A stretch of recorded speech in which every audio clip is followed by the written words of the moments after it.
इस पॉइंट तक हमने अपने बिल्ड सिस्टम को एक सेल्फ कंटेंड आइलैंड की तरह ट्रीट किया है। हर सोर्स फाइल, हेडर और टारगेट हमारे अपने सोर्स ट्री के अंदर ही रहते थे, जो एड सब डायरेक्टरी के साथ नीटली कनेक्टेड थे।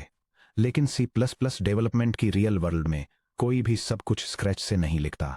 चाहे आपको एक हाई परफॉर्मेंस लॉगिंग लाइब्रेरी की जरूरत हो, एक mathematical linear algebra tool kit की, या फिर एक टेस्टिंग फ्रेमवर्क की, आखिरकार आपको एक्सटर्नल थर्ड पार्टी कोड को पुल इन करना ही पड़ेगा। अगर आप पायथन, पिप, रस्ट, कार्गो या जावास्क्रिप्ट, npm जैसी लैंग्वेजेज से आते हैं, तो C++ में डिपेंडेंसी मैनेजमेंट आपको वाइल्ड वेस्ट में वापस कदम रखने जैसा लग सकता है।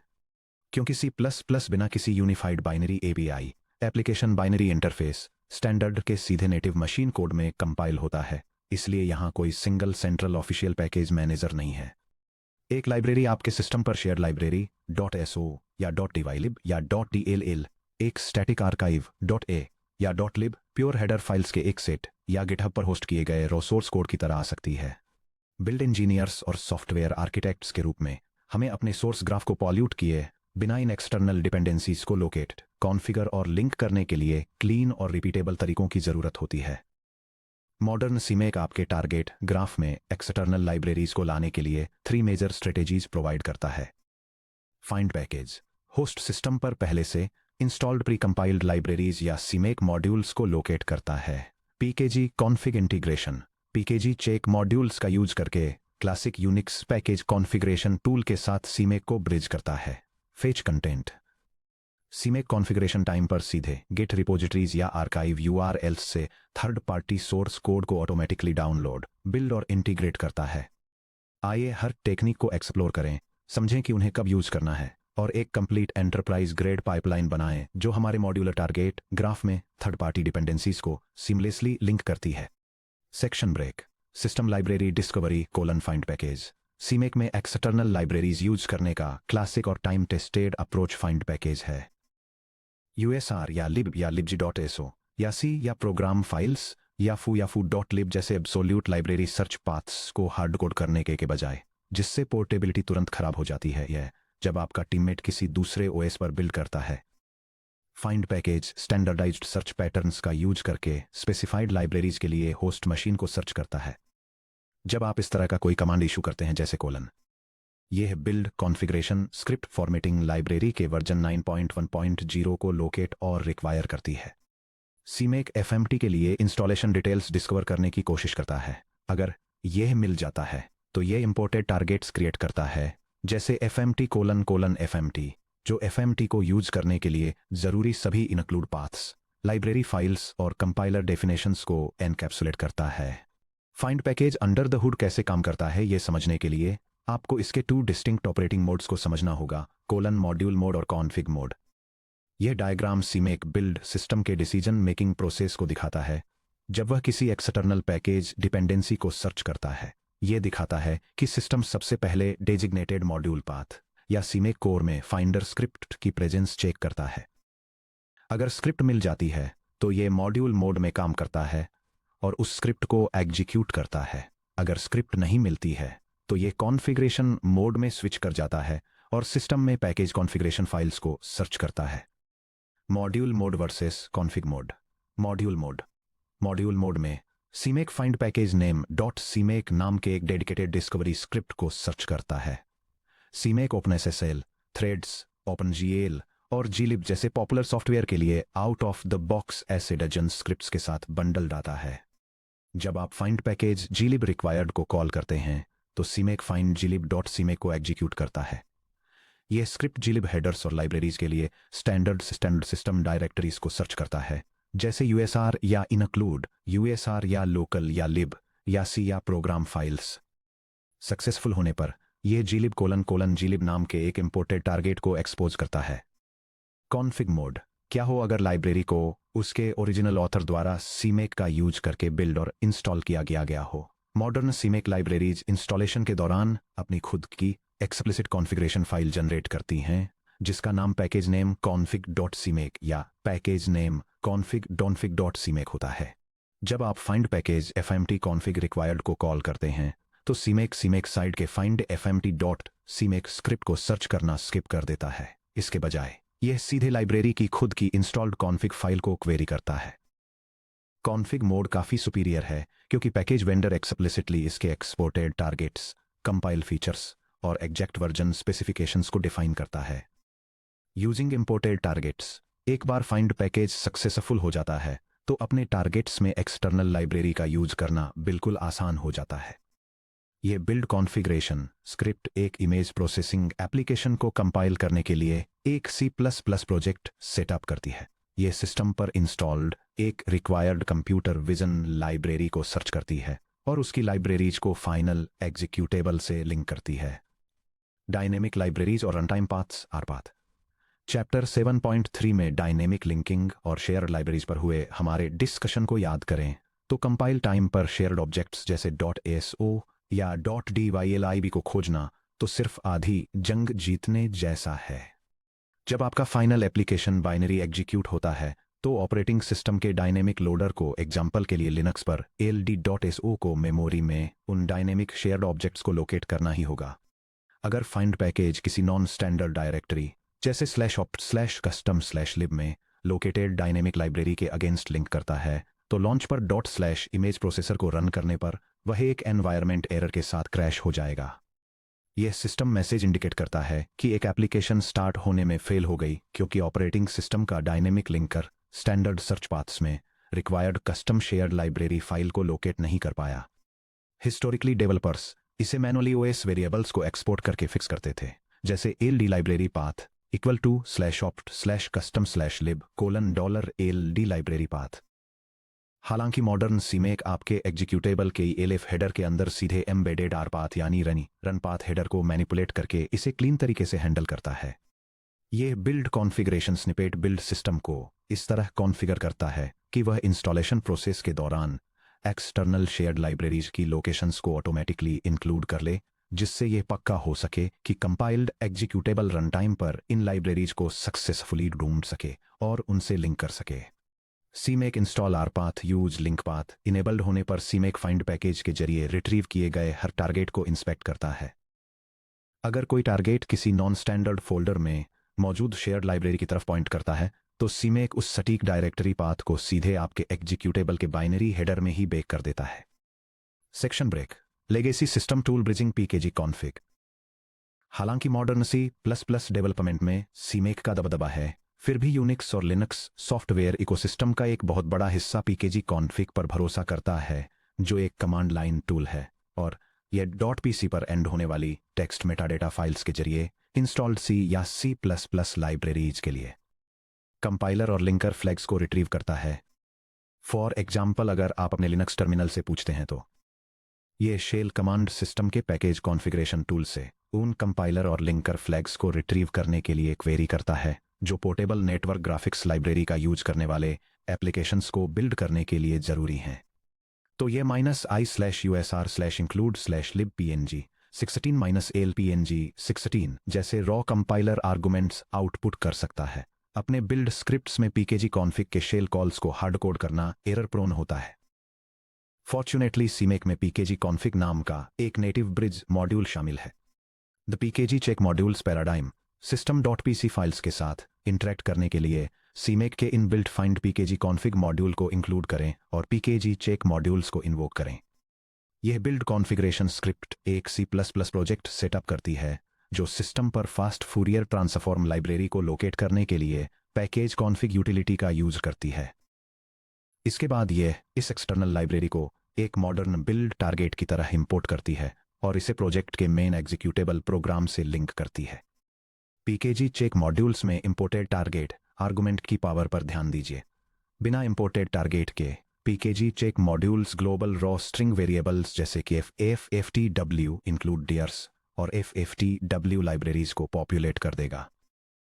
ये आपको प्री मॉडर्न सीमेक प्रैक्टिसेस में वापस जाने के लिए मजबूर करता है, जहां आपको $FFTW इंक्लूड डियर्स के साथ मैन्युअली इंक्लूड डायरेक्टरीज को कॉल करना पड़ता है। इंपोर्टेड टारगेट स्पेसिफाई करके सीमेक PKG कॉन्फ़िग द्वारा एमिट किए गए सभी इंक्लूड डायरेक्टरीज, लाइब्रेरी पाथ्स और कंपाइल डेफिनेशंस को PKG config::FFTW नाम के एक क्लीन टारगेट ऑब्जेक्ट में रैप कर देता है। इससे आप लेगेसी सी इकोसिस्टम लाइब्रेरीज को सिमलेसली ब्रिज करते हुए टारगेट बेस्ड एनकैप्सुलेशंस को भी बनाए रखते हैं।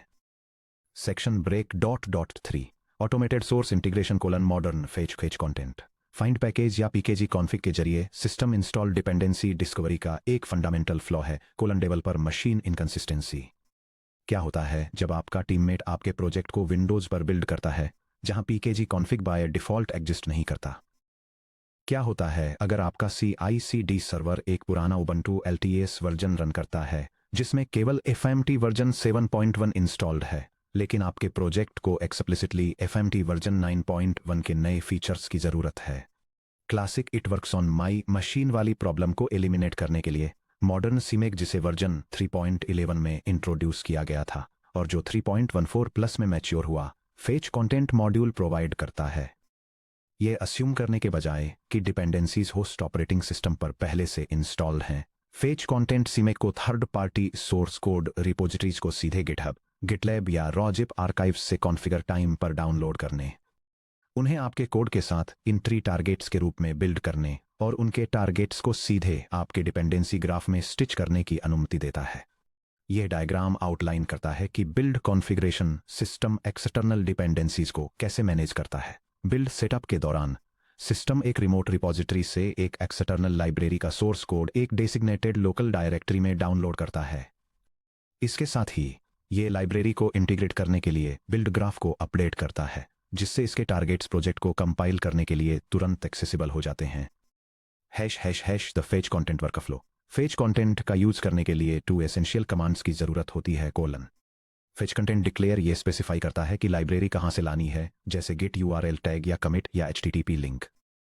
Fetch content make available repository को डाउनलोड करता है अगर यह पहले से कैश्ड नहीं है, इसके सोर्स फाइल्स को बिल्ड डायरेक्टरी में डालता है और एड सब डायरेक्टरी के जरिए इसके इंटरनल सीमेक lists.txt को रन करता है। चलिए FMT फेच करने के लिए एक सिंपल डिक्लेरेशन देखते हैं। यह बिल्ड कॉन्फ़िगरेशन स्क्रिप्ट डेमोन्स्ट्रेट करती है कि कैसे एक रिमोट रिपोजिटरी से एक एक्सटर्नल स्ट्रिंग फॉर्मेटिंग लाइब्रेरी को ऑटोमेटिकली डाउनलोड और इंटीग्रेट किया जाए। यह लाइब्रेरी का एक स्पेसिफिक वर्जन रिट्रीव करती है और इसे डायरेक्टली मेन एप्लीकेशन टारगेट से लिंक करती है ताकि इसे कंपाइलेशन के दौरान यूज किया जा सके। क्यों फेच कंटेंट गिट सबमॉड्यूल्स को बेहतर तरीके से रिप्लेस करता है? फेच कंटेंट से पहले developers third party source code लाने के लिए गिट सबमॉड्यूल्स का इस्तेमाल करते थे। हालांकि गिट सबमॉड्यूल्स के साथ कुछ जानी मानी परेशानियां आती हैं, जैसे teammates git submodule update --init recursive run करना भूल जाते हैं, जिससे हेडर कंपाइलर एरर्स आने लगते हैं। जब सबमॉड्यूल्स मिसमैच डिटैच्ड कमिट्स की तरफ पॉइंट करते हैं तो ब्रांच स्विचिंग काफी नाजुक हो जाती है। डिपेंडेंसीज को अपडेट करने के लिए नेस्टेड गिट ट्रीज को मैनेज करना पड़ता है। फेच कंटेंट इन प्रॉब्लम्स को पूरी तरह से सॉल्व कर देता है।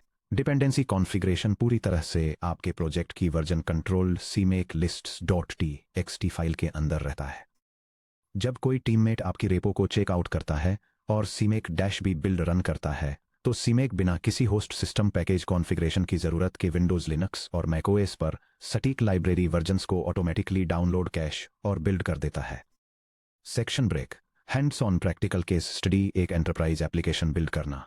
चलिए इन तीनों पैराडाइम्स को एक प्रोडक्शन कॉन्टेक्स्ट में रखते हैं। हम टेलीमेट्री इंजन नाम के एक एप्लीकेशन के लिए एक मॉड्यूलर पाइपलाइन बिल्ड करेंगे। हमारे इंजन को 2 की एक्सटर्नल डिपेंडेंसीज की ज़रूरत है। पहला spdlog, जो कि एक फास्ट हेडर ओनली या कंपाइल्ड C++ लॉगिंग लाइब्रेरी है और जिसे फेच कंटेंट के जरिए रिट्रीव किया जाता है। दूसरा गूगल टेस्ट G-टेस्ट, जो कि एक एंटरप्राइज यूनिट टेस्टिंग फ्रेमवर्क है और जिसे फेच कंटेंट के जरिए रिट्रीव किया जाता है। हम एक रियल प्रोजेक्ट लेआउट कंस्ट्रक्ट करेंगे। इन डिपेंडेंसीज को ऑटोमेटिकली फेच करने के लिए सीमेक कॉन्फ़िगर करेंगे, चैप्टर 10 से अपने STL नॉलेज को वापस कनेक्ट करेंगे और सब कुछ क्लीनली एक साथ लिंक करेंगे। Directory structure. यह डायरेक्टरी ट्री एक टेलीमेट्री एप्लीकेशन के लिए प्रोजेक्ट स्ट्रक्चर को आउटलाइन करता है। यह कोडबेस को बिल्ड कॉन्फ़िगरेशंस के साथ एक रूट फोल्डर, एक्सटर्नल डिपेंडेंसीज को मैनेज करने के लिए एक dedicated module, course static library को कंपाइल करने के लिए एक source directory, unit verification run करने के लिए एक टेस्ट्स डायरेक्टरी और एक एप्लीकेशंस फोल्डर में ऑर्गेनाइज करता है जिसमें मेन एग्जीक्यूटेबल एंट्री पॉइंट है। Section break. Step 1 centralized dependency manager CMake या डिपेंडेंसीज.cmake। एंटरप्राइज C++ आर्किटेक्चर में ये एक बेस्ट प्रैक्टिस है कि आप एक्सटर्नल पैकेज डाउनलोडिंग को CMake सब फोल्डर के अंदर एक डेडिकेटेड स्क्रिप्ट को डेलीगेट करके अपने रूट CMake lists.txt को क्लीन रखें। यहाँ CMake/dependencies.CMake है। यह कॉन्फ़िगरेशन स्क्रिप्ट एक C++ प्रोजेक्ट के लिए एक्सटर्नल डिपेंडेंसीज को डाउनलोड और इंटीग्रेट करती है। ये उनके ऑनलाइन रिपोजिटरीज से एक हाई परफॉर्मेंस लॉगिंग लाइब्रेरी और एक टेस्टिंग फ्रेमवर्क को रिट्रीव करती है। सेटिंग्स को कॉन्फ़िगर करती है ताकि टेस्टिंग फ्रेमवर्क को होस्ट सिस्टम पर इंस्टॉल होने से रोका जा सके और फिर दोनों लाइब्रेरीज को प्रोजेक्ट के बिल्ड सिस्टम के लिए अवेलेबल कराती है। Section break step 2 the root CMake lists.txt। ये बिल्ड कॉन्फ़िगरेशन स्क्रिप्ट एक C++ सॉफ्टवेयर प्रोजेक्ट को इनिशियलाइज करती है।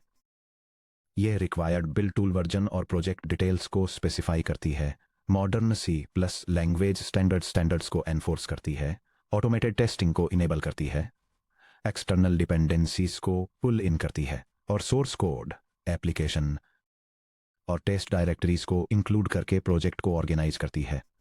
Section break step 3 core module src/c make lists.txt हमारी core library telemetry metric capturing provide करती है। यह लॉग आउटपुट के लिए spdlog का यूज करती है। यह बिल्ड कॉन्फ़िगरेशन एक स्टैटिक टेलीमेट्री लाइब्रेरी को डिफाइन करता है और आसान रेफरेंस के लिए एक एलियास क्रिएट करता है। यह कंपाइलेशन के लिए लाइब्रेरी की हेडर फाइल्स की लोकेशन स्पेसिफाई करता है और इसे एक लॉगिंग लाइब्रेरी से लिंक करता है ताकि दूसरे कंपोनेंट्स के साथ लॉगिंग कैपेबिलिटीज शेयर की जा सकें। Section breaker step 4 C++ engine code लिखना। आइए देखें कि मॉडर्न C++ फीचर्स हमारी फेच की गई डिपेंडेंसी के साथ कैसे इंटीग्रेट होते हैं। src/include/telemetry/telemetry.hpp ये हेडर फाइल सबसिस्टम परफॉर्मेंस को मॉनिटर करने के लिए एक क्लास डिफाइन करती है। ये एक स्पेसिफाइड सबसिस्टम नेम के अंडर न्यूमेरिक मैट्रिक्स को रिकॉर्ड करने के लिए एक स्ट्रक्चर्ड लॉगिंग लाइब्रेरी को लेवरेज करती है और लॉग्ड मैट्रिक्स के टोटल नंबर का ट्रैक रखती है। src/telemetry.cpp चैप्टर 10 के stl स्ट्रिंग व्यू व्यूज और मेमोरी यूटिलिटीज को याद करते हुए हम std स्ट्रिंग व्यू का यूज करके एफिशिएंटली पैरामीटर्स पास करते हैं। यह इम्प्लीमेंटेशन एक लॉगिंग लाइब्रेरी का यूज करके सॉफ्टवेयर सबसिस्टम के लिए एक परफॉर्मेंस मॉनिटरिंग सिस्टम एस्टेब्लिश करता है। जब इसे इनिशियलाइज किया जाता है तो यह स्पेसिफाइड मॉड्यूल के लिए एक फॉर्मेटेड कंसोल लॉगर कॉन्फ़िगर करता है। यह इंडिविजुअल न्यूमेरिकल मैट्रिक्स को रिकॉर्ड करने, रनिंग काउंटर को इंक्रीमेंट करने और हर एंट्री को लॉग करने की फंक्शनलिटी प्रोवाइड करता है। फाइनली यह एप्लीकेशन के दूसरे पार्ट्स को रिकॉर्डेड मैट्रिक्स के टोटल कल काउंट को क्वेरी करने की परमिशन देता है। Section break step 5 executable target apps/cmake lists.txt और apps/main.cpp apps/cmake lists.txt। यह बिल्ड कॉन्फ़िगरेशन स्क्रिप्ट एक सोर्स फाइल से एक एग्जीक्यूटेबल प्रोग्राम डिफाइन करती है और इसे प्राइवेटली एक इंटरनल ट्रैकिंग और मॉनिटरिंग लाइब्रेरी से लिंक करती है। apps/main.cpp ये C++ प्रोग्राम एक graphics processing unit kernel execution के मैट्रिक्स को ट्रैक करने के लिए एक परफॉर्मेंस मॉनिटर को इनिशियलाइज करता है।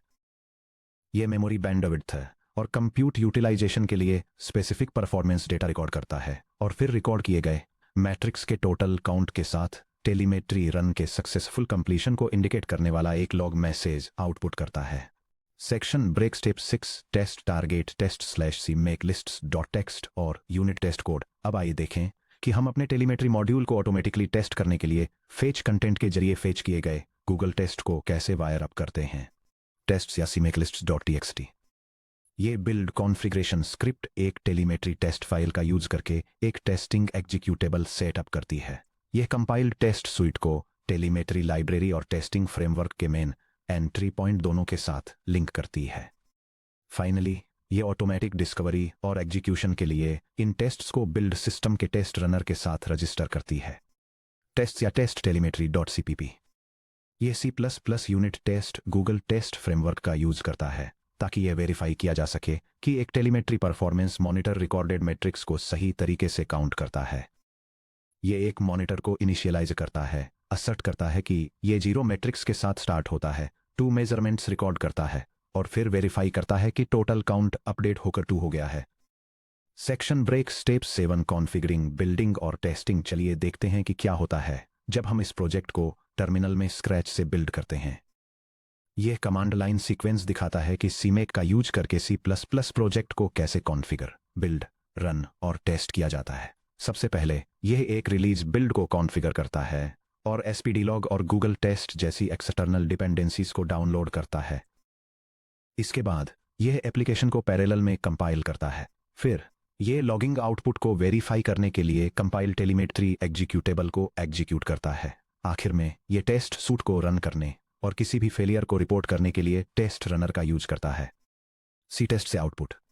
यह टेस्ट लॉग मॉनिटरिंग मैट्रिक्स के लिए ऑटोमेटेड वैलिडेशन चेक्स के सक्सेसफुल एग्जीक्यूशन को डेमोन्स्ट्रेट करता है, जिससे यह पता चलता है कि पूरा टेस्ट सूट बिना किसी एरर के सक्सेसफुली कंप्लीट हो गया है।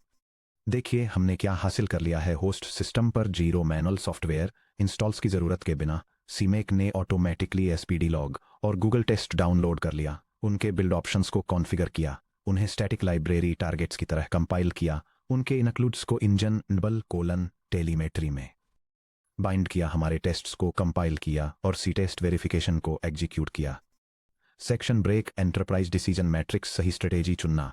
अब जब आपने फाइंड पैकेज pkg कॉन्फ़िग और फेच कंटेंट में महारत हासिल कर ली है, तो आप अपने प्रोडक्शन प्रोजेक्ट्स के लिए सबसे अच्छा टूल कैसे चुनते हैं। हर स्ट्रेटेजी के अपने ट्रेड ऑफ्स होते हैं, build speed, host system independence और क्रॉस प्लेटफॉर्म फ्लेक्सिबिलिटी को लेकर। यह टेबल 4 डिपेंडेंसी मैनेजमेंट अप्रोचेस यानी find package, pkg config, fetch content और पैकेज मैनेजर्स जैसे कि vcpkg या कॉनन को कई की मैट्रिक्स के बेसिस पर कंपेयर करती है। सबसे पहले उनके प्राइमरी मैकेनिज्म की बात करें तो फाइंड पैकेज सिस्टम डिस्कवरी पर रिलाई करता है और pkg कॉन्फ़िग unix.pc मेटाडेटा का यूज करता है। Fetch content configure time git या http सोर्स फेचेस परफॉर्म करता है, जबकि पैकेज मैनेजर्स बाइनरी या सोर्स पैकेजेस को ऑर्केस्ट्रेट करते हैं। सिस्टम इंडिपेंडेंस के मामले में फाइंड पैकेज और pkg कॉन्फ़िग दोनों ही लो हैं, क्योंकि इन्हें प्री इंस्टॉल्ड लाइब्रेरीज की ज़रूरत होती है या फिर ये बाय डिफ़ॉल्ट यूनिक्स तक ही लिमिटेड होते हैं। फेच कंटेंट और package managers high independence offer करते हैं, क्योंकि ये रिपॉजिटरी में सेल्फ कंटेंट होते हैं या फिर किसी मैनिफेस्ट के थ्रू मैनेज किए जाते हैं। फर्स्ट टाइम बिल्ड स्पीड की बात करें तो फाइंड पैकेज, pkg कॉन्फ़िग और पैकेज मैनेजर्स फास्ट हैं, क्योंकि ये प्री कंपाइल्ड या कैश्ड बाइनरीज का यूज करते हैं, जबकि इन ट्री सोर्स कंपाइल करने की वजह से फेच कंटेंट स्लोअर है। फाइंड पैकेज और pkg कॉन्फ़िग के लिए वर्जन एनफोर्समेंट वीक है, जो होस्ट ऑपरेटिंग सिस्टम वर्जन या system.pc फाइल्स पर डिपेंड करते हैं। हालांकि फेच कंटेंट और package managers exact enforcement offer करते हैं, जो पिन्ड गिट टैग्स या हैशेस या मैनिफेस्ट फाइल्स का यूज करते हैं। क्रॉस कंपाइलिंग करते समय फाइंड पैकेज को टूलचेन फाइल कॉन्फ़िगरेशन की ज़रूरत होती है और पाथ सिसरूट मैचिंग की वजह से pkg कॉन्फ़िग काफ़ी डिफ़िकल्ट है। फेच कंटेंट और पैकेज मैनेजर्स एक्सीलेंट हैं, जो एक्टिव कंपाइलर टारगेट या नेटिव ट्रिपलेट सपोर्ट का यूज करते हैं। फाइनली इनके आइडियल यूज केसेस अलग अलग हैं, जैसे फाइंड पैकेज कूडा, ओपनएसएसएल और बूस्ट जैसी मैसिव सिस्टम लाइब्रेरीज के लिए बेस्ट है। pkg कॉन्फ़िग लिनक्स पर लेगेसी सी लाइब्रेरीज के लिए आइडियल है। फेच कंटेंट मॉडर्न हेडर या small to medium C++ libraries के लिए बेस्ट है। Package managers large multi repository enterprise setups के लिए बेस्ट सूटेड हैं। आर्किटेक्चरल रिकमेंडेशन स्मॉल से medium C++ libraries spdlog, nlohmann, JSON, fmt, Google test fmt के लिए फेच कंटेंट का यूज करें। यह गारंटी देता है कि आपकी टीम का हर इंजीनियर, चाहे वह विंडोज, लिनक्स या मैकओएस पर हो, बिना किसी एलिवेटेड रूट या एडमिनिस्ट्रेटर इंस्टॉलेशन प्रिविलेजेस के बिल्कुल सेम सोर्स कमिट के अगेंस्ट बिल्ड करे। मैसिव सिस्टम यूटिलिटीज और hardware accelerators CUDA, Vulkan, open CV, MKL के लिए फाइंड पैकेज का यूज करें। हर क्लीन बिल्ड के दौरान ओपन CV या क्यूडा जैसी मल्टी गीगाबाइट लाइब्रेरी को सोर्स से डाउनलोड और कंपाइल करना इम्प्रैक्टिकल है। वेंडर द्वारा प्रोवाइड किए गए सिस्टम इंस्टॉल्स पर भरोसा करें और इंपोर्टेड टारगेट्स का यूज करके उन्हें क्लीन तरीके से क्वेरी करें। लार्ज एंटरप्राइज इकोसिस्टम्स के लिए फेच कंटेंट को vcpkg या कॉनन जैसे मॉडर्न पैकेज मैनेजर्स के साथ कंबाइन करें। मॉडर्न सीमेक vcpkg टूलचेन फाइल के जरिए रिडायरेक्ट की गई फाइंड पैकेज कॉल्स को सिमलेसली सपोर्ट करता है, जिससे आपको दोनों ही दुनिया का बेस्ट मिलता है। Section break 6 real world deep dive fetch content diamond dependency conflicts को रिजॉल्व करना। जैसे जैसे आपका टारगेट ग्राफ फेच कंटेंट के जरिए दर्जनों थर्ड पार्टी रिपॉजिटरीज को इंटीग्रेट करने के लिए एक्सपेंड होता है, आप न चाहते हुए भी डायमंड डिपेंडेंसी प्रॉब्लम का सामना करेंगे।